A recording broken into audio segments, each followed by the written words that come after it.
Estamos recorriendo una galería terminal de la zona del quinto pórtico del primer plano de Priscilla. A derecha e izquierda, los nichos están ahora vacíos. Las catacumbas de Priscilla en Roma se extienden en profundidad a lo largo del trazado de la Vía Salaria. Es un recorrido tortuoso, a veces accidentado. Planos diversos conducen a ambientes en los que las sombras del pasado nos hablan de una fe ya vivida y celebrada. El fresco representa a una joven mujer y un niño, tema destinado a proponerse al infinito. Es el testimonio más remoto que nos haya llegado hasta hoy de la maternidad de María. Un nacimiento se presenta como el evento central de la historia. La existencia de un niño marca dos épocas, antes de él y después de él. Luego, sus sucesos parecen perderse en el tiempo. Belén se hace recuerdo. Nazaret, presencia cotidiana. Habrán solo noticias fragmentarias, solo más tarde juzgadas como densas de espera, elocuentes como el silencio de aquellos años ocultos.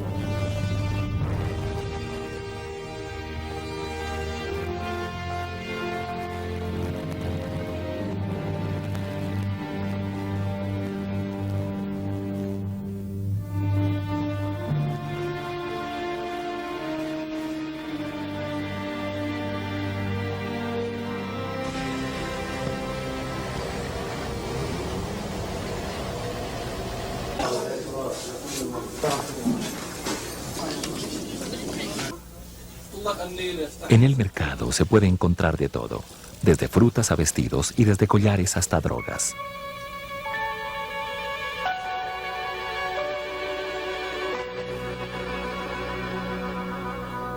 Nazaret, con sus casas blancas, escalonadas entre el verde gris de los olivos y el claro de los almendros y de los higos de la India, forma un cuadro natural de indecible gracia, y es en verdad, como indica su nombre, la flor de la Galilea.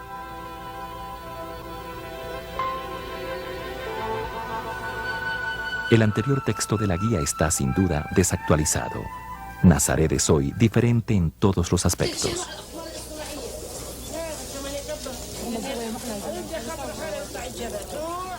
Un incesante viene y va de peregrino, pasa por el santuario de la Anunciación y visita la antigua sinagoga y la fuente de la Virgen.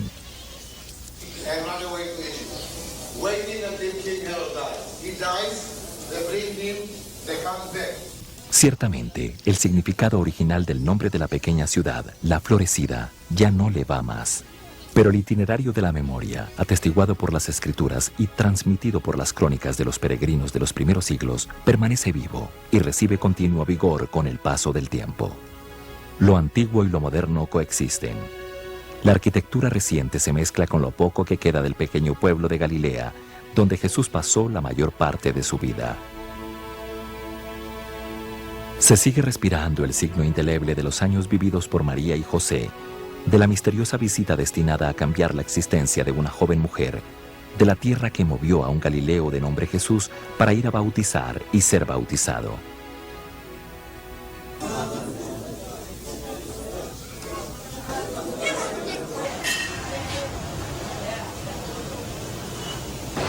Nazaret es hoy un municipio árabe y tiene una población mixta de cristianos y musulmanes. Reside allí el obispo latino, vicario del patriarca de Jerusalén.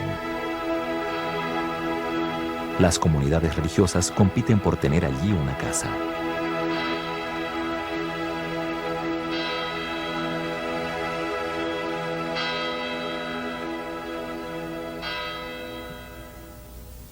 José y María habían recién llegado al pueblo, a Nazaret.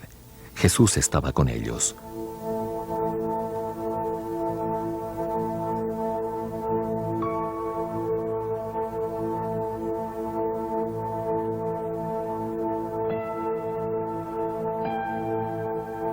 Los días difíciles parecían lejanos, pero seguían vivos en la memoria. María recordaba: la Virgen está encinta y dará a luz un hijo a quien le pondrá el nombre de Emanuel. Entre las paredes de aquella pobre casa Las palabras del profeta Isaías se hicieron de pronto claras. La turbación, las preguntas, aquella presencia inesperada, el anuncio de la concepción de un niño que será grande y será llamado Hijo del Altísimo, dan lugar a respuestas precisas que no se hacen esperar.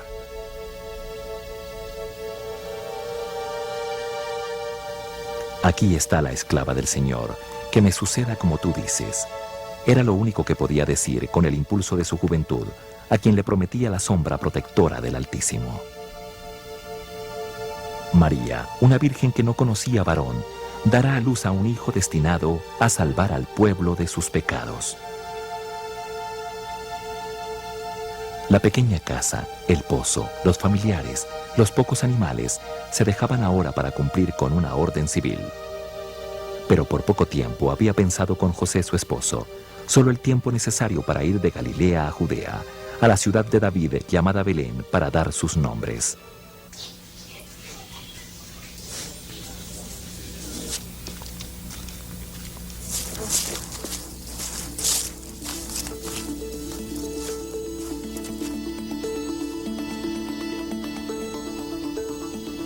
Un viaje fatigoso con los inconvenientes de la intemperie y las jornadas a lomo de mula por caminos difíciles. Pero siempre con la perspectiva del retorno inmediato.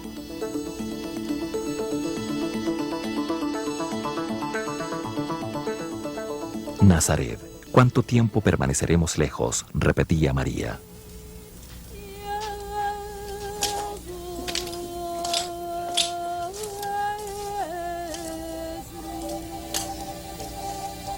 Miqueas, el profeta, lo había dicho. Sacaré de ti al que ha de ser soberano de Israel. Sus orígenes se remontan a los tiempos antiguos, a los días pasados. Por eso el Señor abandonará a los suyos hasta el tiempo en que dé a luz la que ha de dar a luz.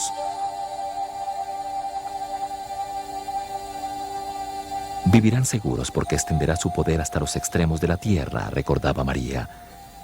En Belén aquella noche, como todas, los pastores velaban, cuidando su rebaño.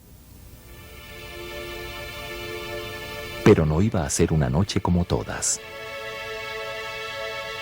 María lo sabía.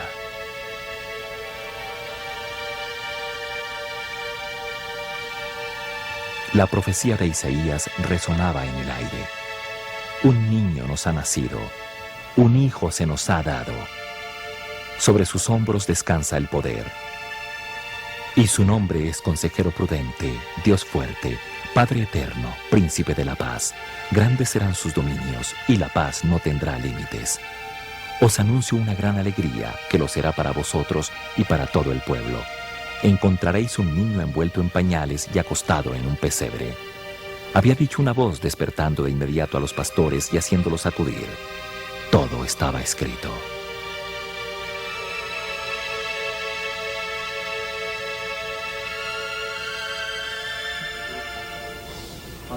$50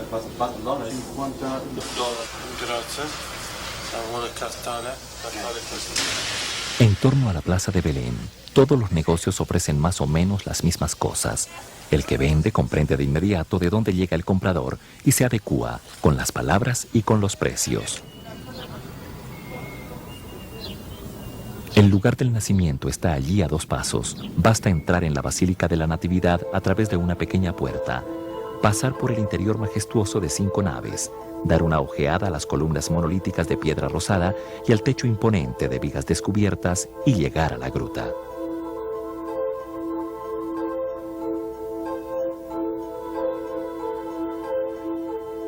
¿Dónde está el rey de los judíos que acaba de nacer? Hemos visto su estrella en el oriente y venimos a adorarlo. Los pastores se hacen aparte. Algunos se preguntan el porqué de esta extraña visita, de sus suntuosos vestidos y de su porte real. ¿Eran tal vez por aquel pequeño recién nacido? ¿Eran preciosas las cosas que llevaban consigo? Entraron, contaba María a las mujeres de Nazaret, y dijeron que habían seguido una estrella, que se había detenido justo en el lugar donde se hallaba el niño.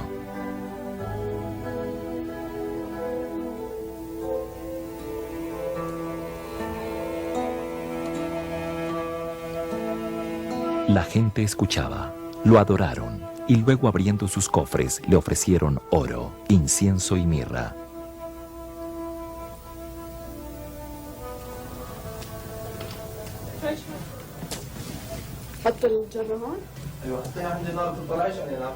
¿Quiénes eran estos misteriosos visitantes?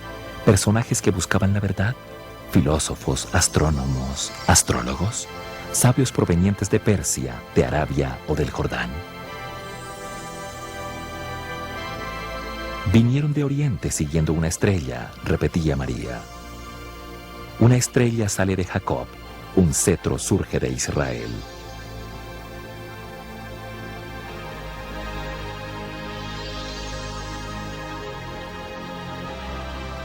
La antigua profecía de Balaam, el vidente de Petor, pequeña aldea en las orillas de Éufrates, se cumplía. Después de siglos y siglos de silencio.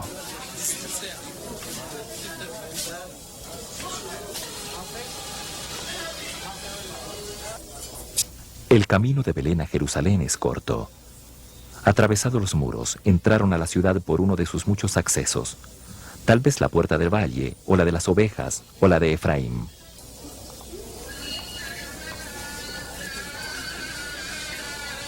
El templo no estaba lejos, pero el ir y venir de la gente y el laberinto de los callejones hacía difícil caminar rápido. Abajo en el mercado, ofertas de todo tipo animaban los negocios cotidianos, ayer como hoy. María y José miraban alrededor con el entusiasmo de dos jóvenes padres. Todo primogénito varón será consagrado al Señor, repetía José. Deprisa, busquemos llegar al templo. Un par de palomas o dos pichones, no lo olvidemos, hay que encontrarlos, añadía. Lo prescribe la ley del Señor.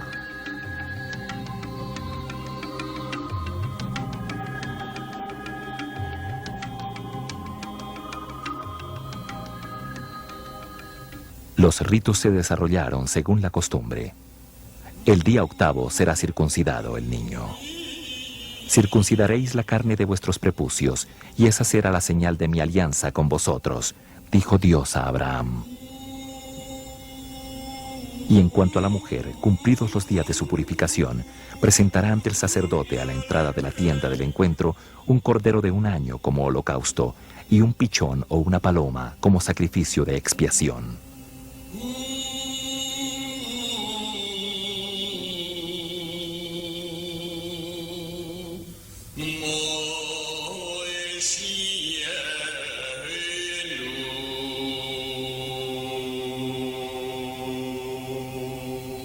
Luego, las extrañas palabras del viejo Simeón a la salida, en la explanada del templo, mientras tenía en sus brazos al niño.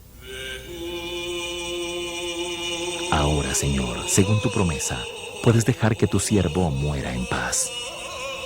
Mis ojos han visto a tu Salvador, a quien has presentado ante todos los pueblos, como luz para iluminar a las naciones y gloria de tu pueblo Israel.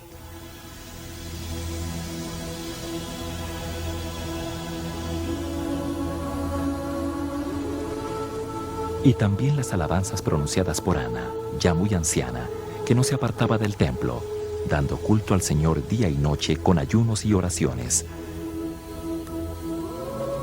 Y que se presentó en aquel momento y se puso a dar gloria a Dios y a hablar del niño a todos los que esperaban la liberación de Jerusalén.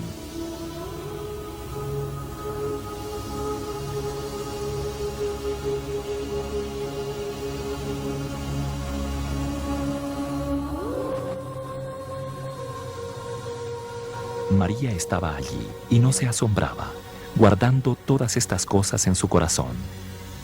Ya las palabras nuevas no servían más. Que me suceda como tú dices, había respondido con valentía al ángel enviado por Dios, luego del anuncio de aquella espléndida promesa de maternidad.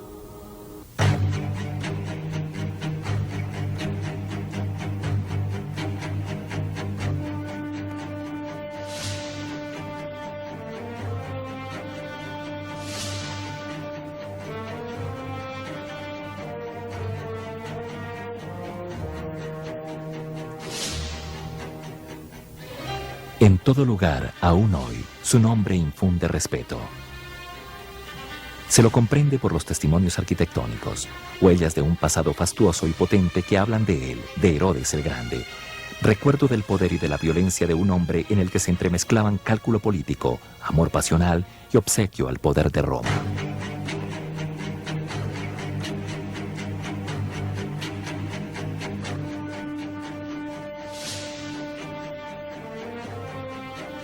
¿Dónde está el rey de los judíos que acaba de nacer?, andaban preguntando los magos llegados a Jerusalén.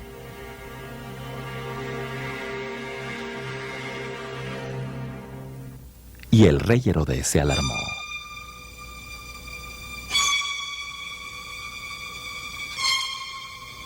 Y con él toda Jerusalén. ¿Dónde está el rey de los judíos que acababa de nacer?, repetían los magos. La pregunta sonaba como una amenaza.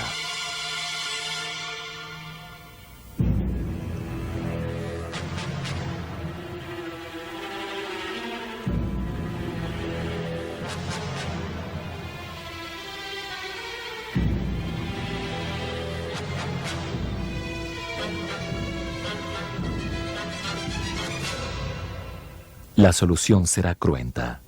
Una orden taxativa. Mandó matar a todos los niños de Belén y de todos sus alrededores que tuvieran menos de 2 años. Herodes no podía permitirse distracciones o debilidad.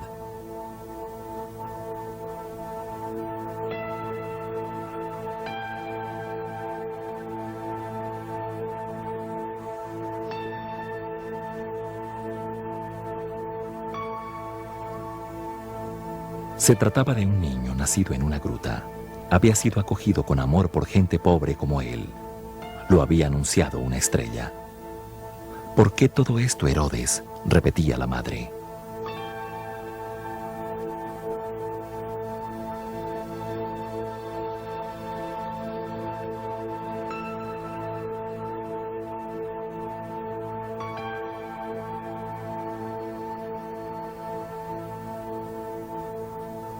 La partida de María y José de Belén había sido improvisa aquella noche.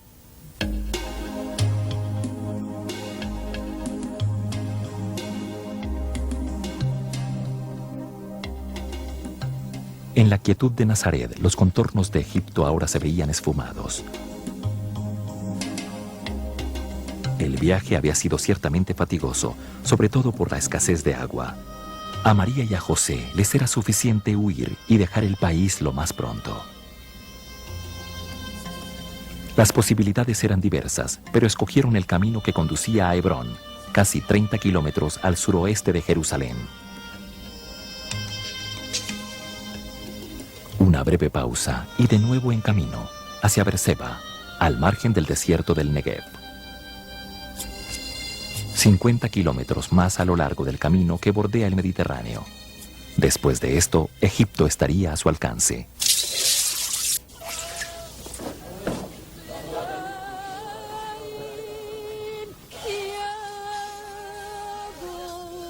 La llegada a esta ciudad fue providencial. Gente sencilla como ellos.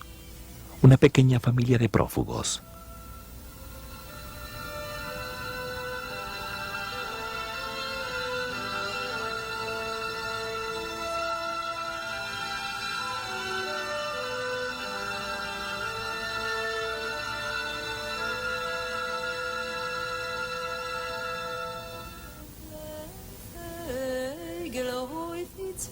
María recordaba muy pocas cosas, como si quisiera olvidar lo sucedido.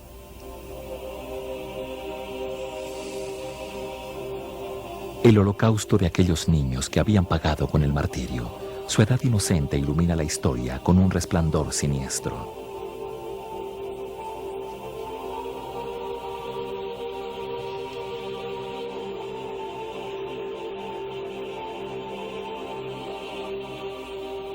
La tragedia solo fue relatada por Mateo. Flavio Josefo ni siquiera la nombra. ¿Cuántas fueron las víctimas?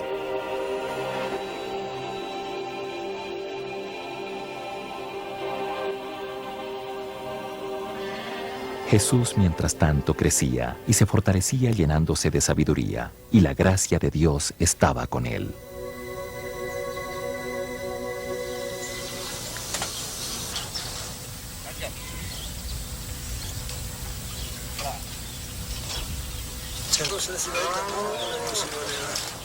Los días transcurren en Nazaret sin novedad.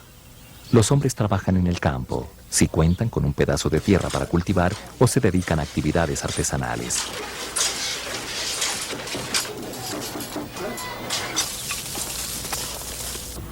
Las mujeres ofrecen una ayuda importante en el hogar, en el campo y en el cuidado de los animales.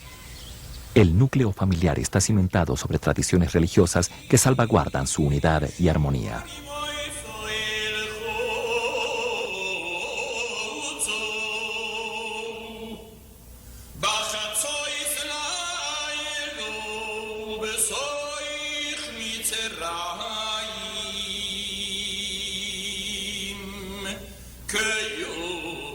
Jesús, a partir de la edad de 5 o 6 años, es instruido en la sinagoga en la lectura de los textos sagrados.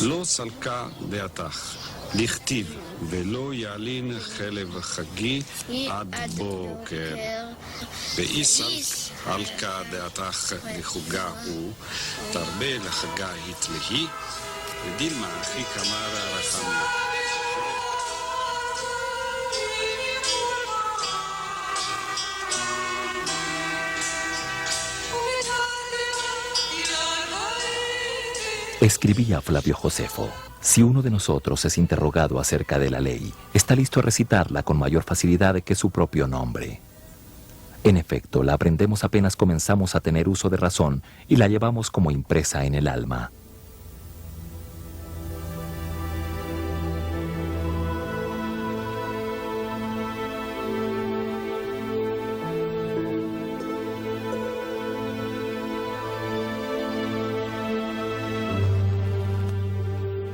La pequeña familia de Nazaret era fiel a las prescripciones. El sábado es día de reposo en recuerdo de la creación y de la liberación del pueblo hebreo de la esclavitud de Egipto.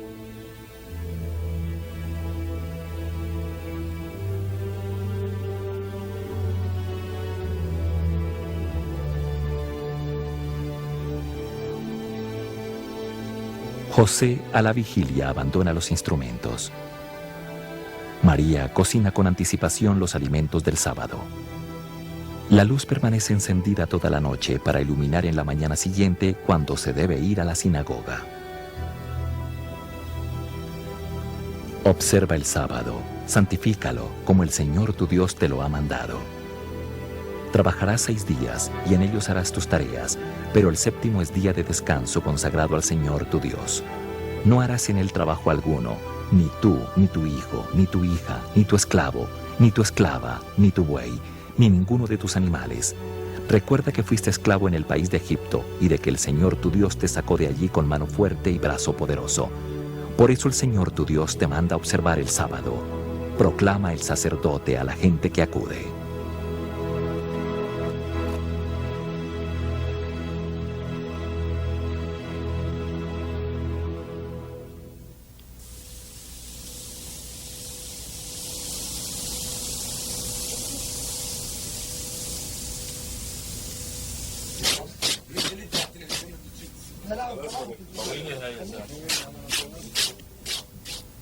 El tiempo pasa. Jesús va a Jerusalén con sus padres a la fiesta de Pascua.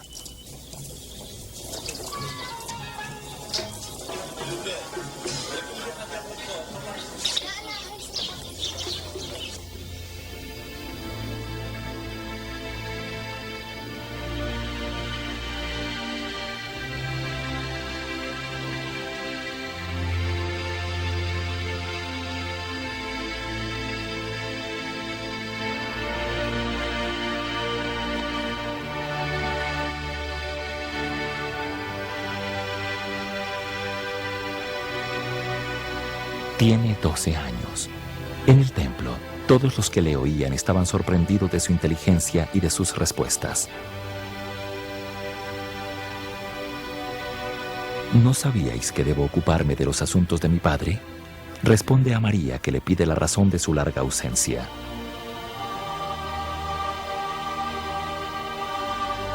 Pero ellos no comprendieron lo que les decía.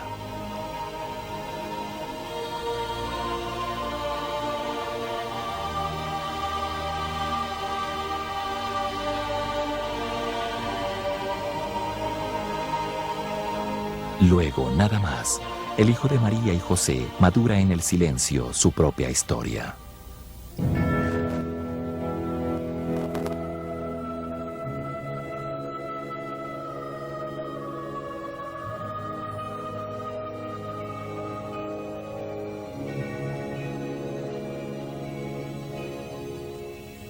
Según su costumbre, entró en la sinagoga un sábado y se levantó para hacer la lectura.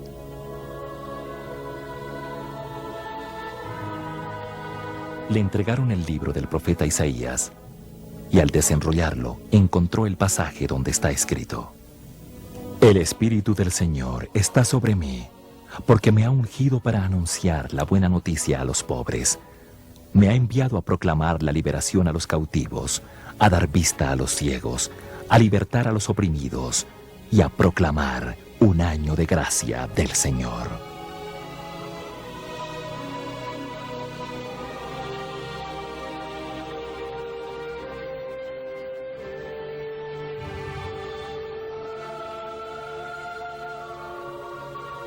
Después, enrolló el libro, se lo dio al ayudante y se sentó. Todos los que estaban en la sinagoga tenían sus ojos fijos en él.